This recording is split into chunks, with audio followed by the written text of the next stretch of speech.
Hello friends, welcome to WiFi study changing the way of learning. सभी का हार्दिक अभिनंदन है WiFi study education YouTube channel पर। दोस्तों, कैसे हो सब लोग? राम राम मित्रों, सबको राम राम। तो आज शुरू करते हैं अपन महिला और बाल अपराध का अगले वाला पार्ट को। महिला और बाल अपराध में जो मैंने पढ़ाया था उससे आगे की बात करेंगे। तो अपन ने बात करी थी महिलाओं के विकास के लिए कौन कौन से पोर्टल बने हुए हैं, कौन कौन सी योजनाएं उनके लिए हैं। तो अपन ने लास्ट क्लास में जो बात की थी वो मुख्यमंत्री राजश्री योजना की बात की थी। पिछली क्लास में मुख्यमंत्री राजश्री योजना में मैंने आप लोगों को मित्रों जो बताया था वो ये बताया था कि भाई इसकी शुरुआत कब हुई थी, पहले इसका नाम क्या था, पहले इसकी सहायता राशि कितनी थी, वर्तमान में सहायता राशि कितनी कर दी, इसका नाम क्या कर दिया गया है। ये सब चीज़ों की चर्चा मैं पिछली क्लास में कर चुका हूँ। आज उसी क्रम में अपन आगे बढ़ेंगे। अगली जो योजना है महिला बाल अपराध की आपकी, तो उसमें अपन बात करें Indira Priyadarshini baby, Indira Priyadarshini, Indira Priyadarshini, Indira Priyadarshini baby kit योजना,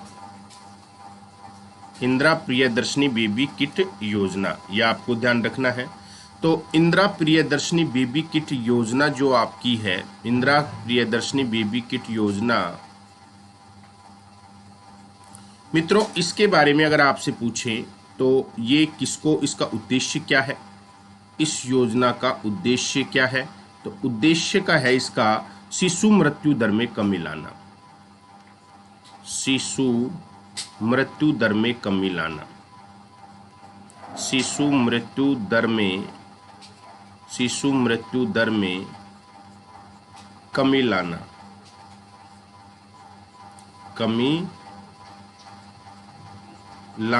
शिशु मृत्यु दर में कमी लाना, यह आपको ध्यान रखना है। और दूसरा, नवजात बालिकाओं का संरक्षण करना, नवजात शिशुओं का संरक्षण करना, नवजात शिशुओं का क्या करना? संरक्षण करना, नवजात शिशुओं का संरक्षण करना, यह आपको ध्यान रखना है मित्रों, आपसे पूछा जा सकता है। अगली योजना जो आपकी है अनुप्रीत योजना,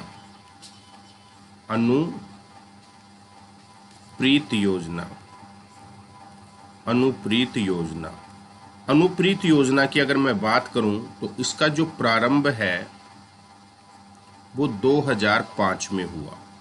इसका प्रारंभ कब हुआ? 2005 में। उद्देश्य क्या था इस योजना का? उद्देश्य क्या था मेरे मित्रों? इस योजना का उद्देश्य था एससी वर्ग को, एसटी वर्ग को, बीपीएल वर्ग को, ओबीसी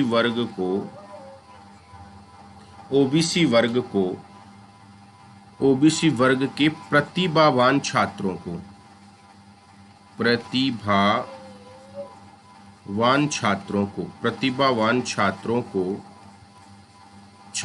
को उच्च स्तर की तैयारी करने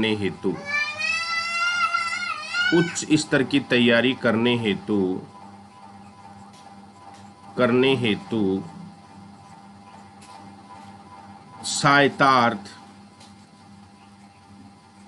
सहायतार्थ छात्रवृत्ति उपलब्ध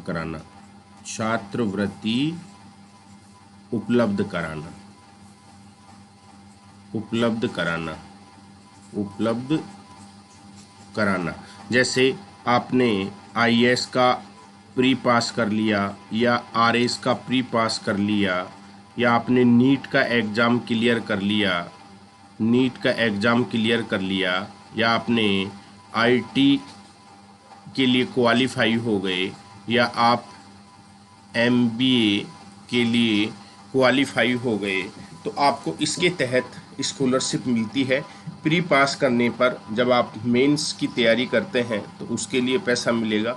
नीट का एग्ज़ाम पास करने पर फिर आगे आप जैसे मेडिकल की तैयारी करते हैं तो उसके लिए इस योजना के तहत आपको क्या मिलता है, पैसा मिलता है, ये आपको ध्यान रखना है। तो इंदिरा प्रियदर्शनी बेबी किट योजना, अनुप्रीत योजना। नेक्स्ट योजना आपकी है मेरे मित्रों जननी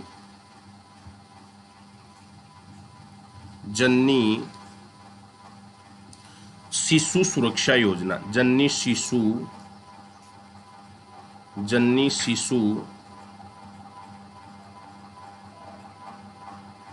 सुरक्षा योजना।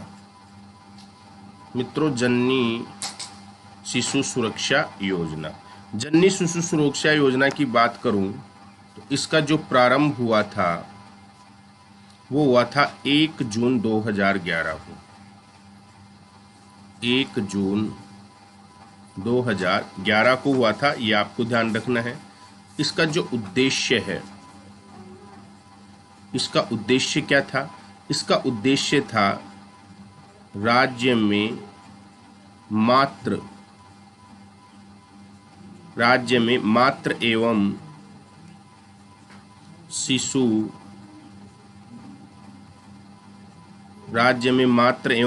मृत्यु दर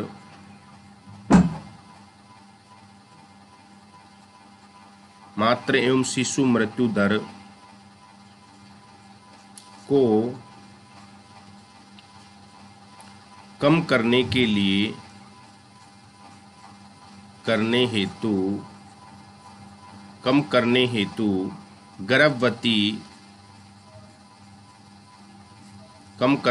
गर्भवती महिलाओं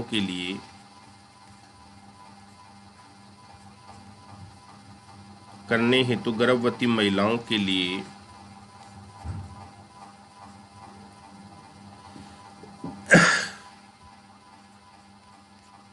सुरक्षा योजना, राज्य में मातृ एवं शिशु मृत्यु दर को कम करने हेतु गर्भवती महिलाओं के लिए योजना है, ये आपको याद रखना है मित्रों। इसमें क्या है, इस योजना के तहत यदि कोई ग्रामीण क्षेत्र की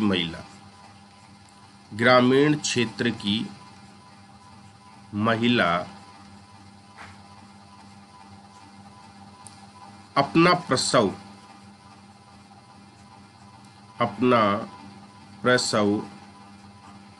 सरकारी अस्पताल में करवाती है,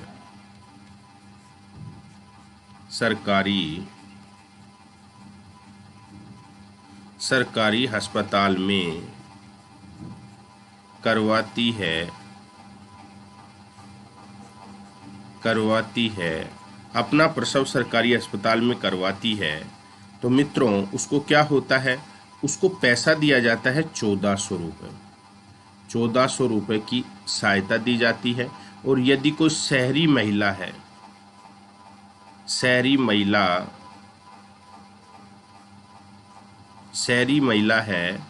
तो उसको 1000 रुपये, 1000 RS की क्या मिलती है, सहायता मिलती है, ये आपको ध्यान रखना है। 1000 रुपये की सहायता उसको दी जाती है, ये आपको ध्यान रखना है। तो जननी शिशु सुरक्षा योजना में ग्रामीण क्षेत्र की महिलाओं को सरकारी अस्पताल में प्रसव करवाने पर 1400 रुपये और शहरी क्षेत्रों की महिलाओं को मित्रों 1000 रुपये की नकद सहायता प्राप्त होती है, ये आपको याद रखना है। क्लियर है? नेक्स्ट आपकी जो योजना है वो है भामाशाह योजना।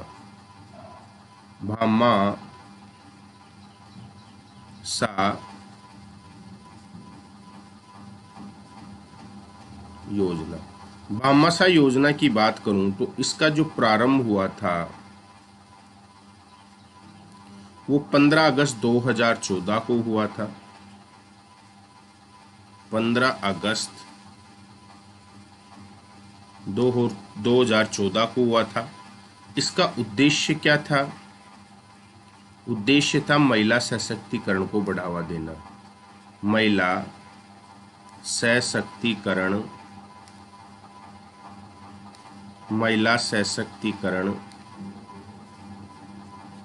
को बढ़ावा देना, महिला सशक्तिकरण को बढ़ावा देना, यह आपको ध्यान रखना है। और इसमें क्या किया गया है इस योजना में, तो इसमें लाभ किसको मिलता है? लाभ परिवार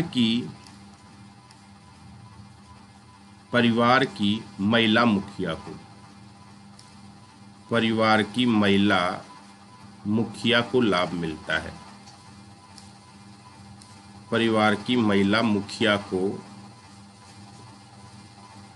को क्या मिलता है? लाभ मिलता है।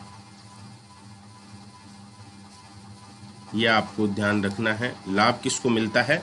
परिवार की महिला मुखिया को लाभ मिलता है, ये आपको याद रखना है। क्लियर? अगली योजना आपकी है शुभ शक्ति योजना। शुभ शक्ति योजना। शुभ शक्ति योजना की बात करूं तो ये प्रारंभ हुई थी 1 जनवरी 2016 को। 1 जनवरी 2016 को ये योजना प्रारंभ हुई है और इसका उद्देश्य क्या है? इसका उद्देश्य क्या है? अविवाहित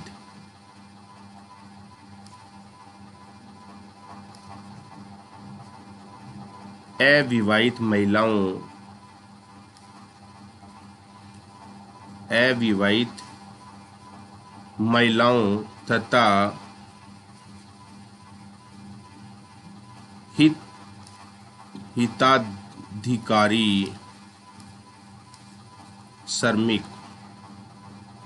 हिताधिकारी श्रमिक की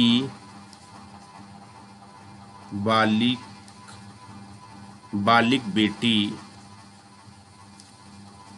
को सशक्त तथा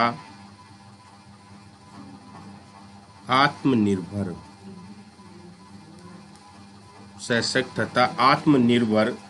बनाने हेतु 55,000 की आर्थिक सहायता। 55,000 की आर्थिक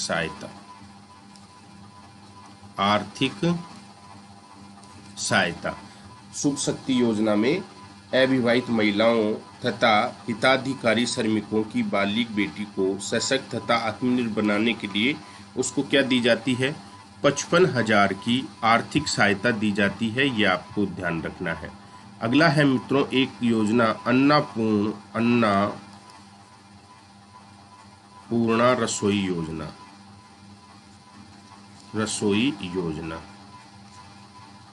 अन्नपूर्णा रसोई योजना। इस योजना की बात करें तो इसका जो प्रारंभ 15 दिसंबर 2016 को 15 दिसंबर 2016 को याद रखना है। और इस योजना का उद्देश्य क्या था? इस योजना का उद्देश्य क्या था? जरूरतमंद व्यक्तियों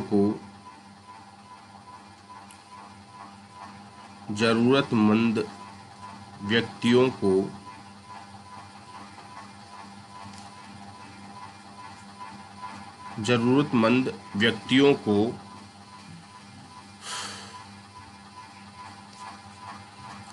5 रुपए में नाश्ता व 8 रुपए में पौष्टिक भोजन।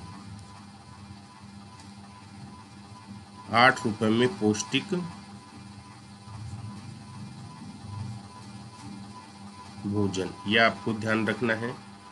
अन्नपूर्णा रसोई योजना का प्रारंभ 15 दिसंबर 2016 को। इसका उद्देश्य था जरूरतमंद व्यक्तियों को 5 रुपए में नाश्ता और 8 रुपए में पौष्टिक भोजन दिया जाता है। ये आपको ध्यान रखना है। क्लियर है ये? अगली योजना है आपकी कुसुम योजना।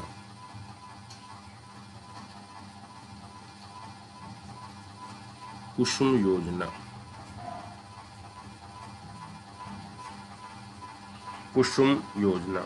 कुसुम योजना का प्रारंभ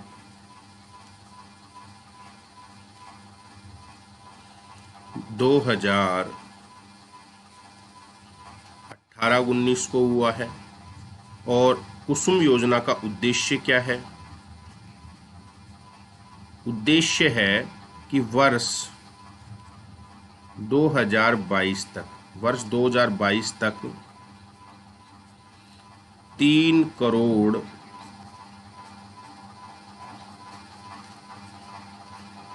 3 करोड़ सिंचाई पंपों को डीजल सिंचाई पंपों को डीजल व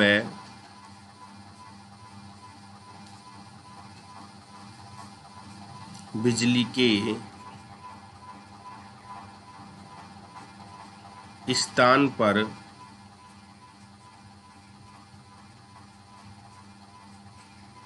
सौर ऊर्जा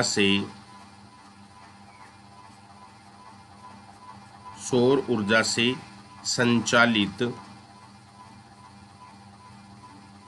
संचालित किया जाना। तो ये कुसुम योजना है आपकी, ये आपको ध्यान रखना है मित्रों। अगली योजना है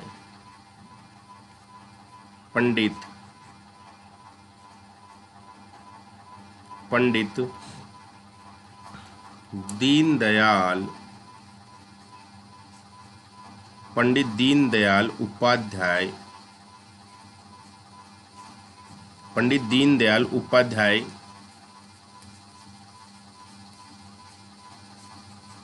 कौशल विकास योजना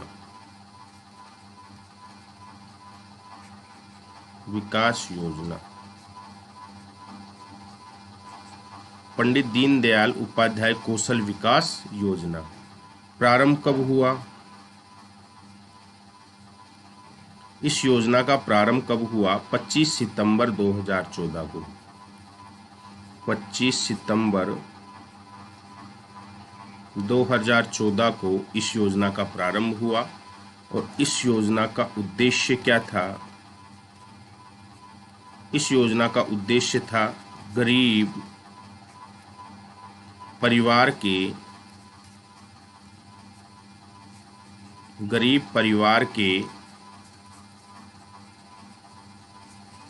बच्चों को शिक्षा देना।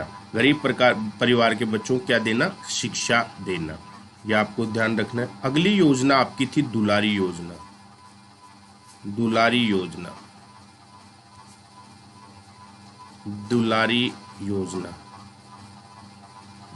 योजना की अगर मैं बात करूं तो इसका उद्देश्य क्या था? दुलारी योजना का उद्देश्य क्या था? किशोरी बालिकाओं को जीवन कौशल प्रदान करना। यानी कि किशोरी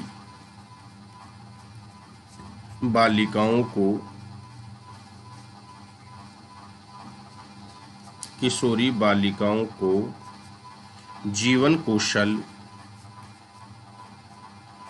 जीवन कौशल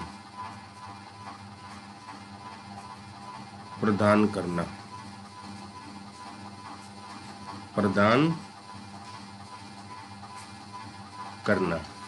उद्देश्य है दुलारी योजना का। किशोरी बालिकाओं को जीवन कौशल प्रदान करना, यह आपकी दुलारी योजना है, यह आपको ध्यान रखना है। अगला है मित्रों आपके निःशुल्क दवा योजना, जो कांग्रेस सरकार ने चालू की थी।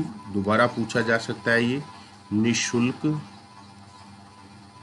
दवा योजना। इस योजना का आपसे प्रारंभ पूछे तो 2011 में। प्रारंभ कब हुई थी? 2011 में। ठीक है, इस योजना को याद रखना, यही पूछेगा इससे। अगला मित्रों गार्गी पुरस्कार योजना। गार्गी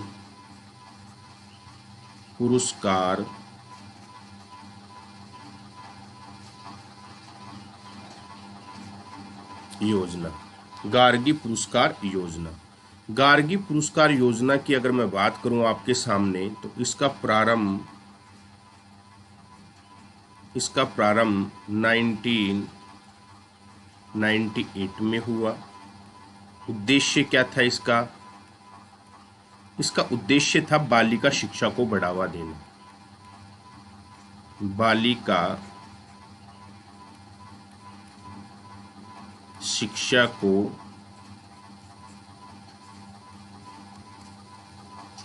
बढ़ावा देना। बालिका शिक्षा को बढ़ावा देना। लाभार्थी वर्ग कौन सा है इसका? लाभार्थी वर्ग, कौन से वर्ग को लाभ मिल रहा है इससे, कौन से वर्ग को लाभ मिलने वाला है? तो याद रखना है 10वीं व 12वीं, 10वीं और 12वीं पास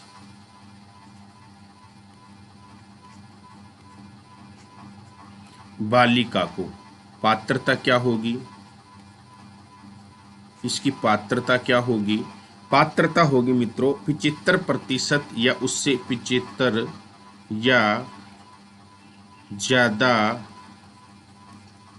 प्रतिशत अंक प्राप्त करना। 75 या 75 से ज्यादा अंक प्राप्त करना, प्राप्त करना 75 या 75% से ज़्यादा अंक प्राप्त करना, यह आपको ध्यान रखना है। और कैसे कि जैसे 10वीं की बात करूं तो 10वीं में 75 या 75 से अधिक अंक प्राप्त करने पर 3000 और 12वीं में 75 या 75 से अधिक अंक प्राप्त करने पर 5000 रुपये की क्या दी जाती है? आर्थिक सहायता दी जाती है। और गार्गी पुरस्कार बसंत पंचमी के दिन दिया जाता है। बसंत पंचमी के दिन ये पुरस्कार दिया जाता है। बसंत पंचमी के दिन ये पुरस्कार दिया जाता है, आपको याद रखना है। क्लियर है? तो मित्रों ये कुछ पाठ था, बाकी का पाठ अपन करेंगे। और आप लोगों के लिए एक इम्पोर्टेंट सूचना है मित्रों, जो आप पढ़ रहे हो आपने कितना पढ़ा है, इसके लिए लाइव टेस्ट होता है और ये लाइव टेस्ट फ्री है आप लोगों के लिए। आप फ्री लाइव टेस्ट दे सकते हैं। Unacademy free special live class schedule कैसे कैसे होता है देखो, रोज सुबह 9:30 AM RPSC के सेक्शन में अनअकैडमी पे आप क्या करो, अनअकैडमी लर्निंग ऐप अपने मोबाइल में डाउनलोड कर लो, उसको ओपन करो, RPSC के सेक्शन में जाओ। तो एक तो मॉर्निंग में सुबह 9:30 बजे RPSC का टेस्ट होता है और यहाँ पे ये मिक्स टेस्ट होता है, हिस्ट्री, ज्योग्राफी, पॉलिटिकल, सबका। शाम को 5 बजे नेट का टेस्ट होता है। फिर शाम को RS की क्लास शुरू हो चुकी है। जो विद्यार्थी RS की तैयारी करना चाहते हैं तो शाम को 7 बजे RS की क्लास शुरू हो चुकी है। अंतर्राष्ट्रीय संबंध चल रहे हैं। बहुत सारे बच्चे ऐसे हैं जो RS की तैयारी करना चाहते हैं, जिनका टारगेट 2021 है और RS की तैयारी आप में से ही करते हैं। तो 7 बजे फ्री क्लास है शाम को। फिर लाइव टेस्ट होता है रात को 9 बजे। और लाइव टेस्ट किस में होता है 9 बजे रात को, ये आपको ध्यान रखना है RPSC के सेक्शन में। मित्रों 1 जून 2020 से रोज सुबह 7 बजे आपके लिए फ्री करंट अफेयर्स की क्लास भी शुरू हो रही है अनअकैडमी पे। 1 जून 2020 से फ्री क्लास अनअकैडमी पे शुरू हो रही है। तो आप ये regular class free current affairs की क्लास है, डेली आनंद लो। और राजस्थान ज्योग्राफी की क्लास शुरू हो रही है 1 जून 2020 से 4 बजे से। और ये RS प्री और मेंस के हिसाब से तो पूरी डिटेल के साथ में पढ़ाएंगे, हाथ से लिख के पढ़ाएंगे, PPT से नहीं पढ़ाएंगे। तो अगर ये मेरा प्लस कोर्स है RPSC में, ये प्लस कोर्स है। अगर कोई भी बच्चा RS की तैयारी करना चाहता है तो उसको 2 साल कम से कम चाहिए। तो 2 साल यानी कि अगर आपका टारगेट 2021 है तो 20 तो गई, और अगर आपको 21 में देना है तब मैं इसमें ज्योग्राफी कंप्लीट कोर्स आपका करवाएंगे। ज्योग्राफी का है, पॉलिटिकल का है, फुल डिटेल के साथ में, हिस्ट्री वगैरह सब। IR अभी चल रहा है, अंतर्राष्ट्रीय संबंध, तो ये मेरा प्लस कोर्स है। तो यदि आपको RS की तैयारी करनी है तो आप मेरे साथ में जुड़ सकते हैं। और दोस्तों एक चीज़ बताऊं आपको मैं कि 7,500 रुपये इसकी फ़ीस है, लगभग 7500 रुपये फीस है 2 साल की। और कोचिंग में 2 साल की फीस होती है 1.5 लाख, 1,70,000। तो यहाँ मात्र 7,500 रुपये 2 साल की फीस ही 7500 रुपये। आप 2 साल का सब्सक्रिप्शन ले लो। और दूसरी चीज़ बताऊँ, RS की अगर कोई तैयारी करता है ना तो जो लोअर कैटेगरी के एग्जाम होते हैं जैसे पुलिस पटवार, एलडीसी हाई कोर्ट या रीट या सेकंड ग्रेड थर्ड ग्रेड, ये एग्जाम तो आपके यूं ही पास हो जाते हैं, क्योंकि इसमें फुल डिटेल से आपको हिस्ट्री पढ़ाई जाएगी, ज्योग्राफी पढ़ाई जाएगी, पॉलिटिकल पढ़ाई जाएगी, इकोनॉमिक्स, साइंस, मैथ, रीजनिंग सब आता है, फुल डिटेल से पढ़ाई जाएगी। और मेरा राजस्थान ज्योग्राफी का जो विद्यार्थी राजस्थान ज्योग्राफी के लिए जुड़ना चाहते हैं, आरपीएससी के सेक्शन में ही मैं आपको बहुत सारे क्वेश्चन 2100 प्रश्नों की एक श्रृंखला है आरपीएससी के सेक्शन में वस्तुनिष्ठ प्रश्नों की, तो मित्रों आप जुड़ सकते हैं। लेकिन मेरा रेफरल कोड है राजेंद्र 10, आप अपने भाई का रेफरल कोड यूज करें, राजेंद्र 10 मेरा रेफरल कोड लगाएं। मेरे द्वारा ये क्लास ली जा रही है, राजस्थान की ज्योग्राफी ले रहा हूँ और अंतर्राष्ट्रीय संबंध की क्लास ले रहा हूँ आप लोगों के लिए, मॉडर्न हिस्ट्री की क्लास आपके लिए शुरू कर रहा हूँ, तो मेरा रेफरल कोड है राजेंद्र 10, ठीक है। तो आप जुड़ सकते हैं, पढ़ सकते हैं मित्रों, मेरा रेफरल कोड यूज करें। यदि आपको आरएस की तैयारी करनी है तो आरपीएससी के सेक्शन में सारी क्लास आपको मेरी दिखेंगी और 2 साल का सब्सक्रिप्शन लो। 2 साल यार 7500 रुपये में अगर आप करते हो ना तो 2 साल तक आरपीएससी के सेक्शन में पढ़ने को मिल रहा है। लाइव टेस्ट दो, नोट्स बनाओ, आराम से पढ़ो धीरे धीरे, और दुनिया भर के जो भी एग्जाम होंगे राजस्थान में आरएस की तैयारी से सबकी तैयारी आपकी हो जाएगी। छोटे मोटे एग्जाम तो आपको ऐसे ही पास हो जाएंगे दोस्तों, तो आप जुड़ सकते हैं इसके लिए, बहुत बेहतरीन। और फिर भी यदि आप किसी को डाउट हो कि सर कॉन्फिडेंस नहीं है और कोई बात हो, तो आप मुझे, मेरा नंबर दे रहा हूं, ये मेरा नंबर है, आप मुझे फोन भी कर सकते हैं। तो कोई भी आपको डाउट हो, कोई भी संदेह हो तो आप मुझसे पूछ सकते हैं और आरएस की तैयारी करो। छोटे मोटे एग्जाम तो ऐसे ही पास हो जाओगी और फीस भी कोई ज़्यादा नहीं है, आफ्टर डिस्काउंट इसकी लगभग 7200 या 7500 रुपये फीस है। तो क्यों ना फिर इसी की तैयारी की जाए, 2 साल का सब्सक्रिप्शन लेके कोचिंग में जाओ। आप कोचिंग में कितना मोटा मोटा पैसा आपसे लेते हैं और यहाँ बिल्कुल हाथ से लिख के पढ़ाएंगे, कोई पीपीटी का यूज नहीं करूँगा। और राजस्थान ज्योग्राफी की क्लास मेरी 1 जून से शुरू हो रही है, आप मेरे साथ में जुड़ सकते हैं, लेकिन रेफरल कोड आपको मेरा यूज करना है राजेंद्र 10। मित्रों फीस में भी डिस्काउंट मिलेगा और मेरे द्वारा ली जा रही वाली क्लास भी आपको दिखेंगी, नहीं तो क्लास भी शो नहीं होंगी, ये ध्यान रखना है आपको।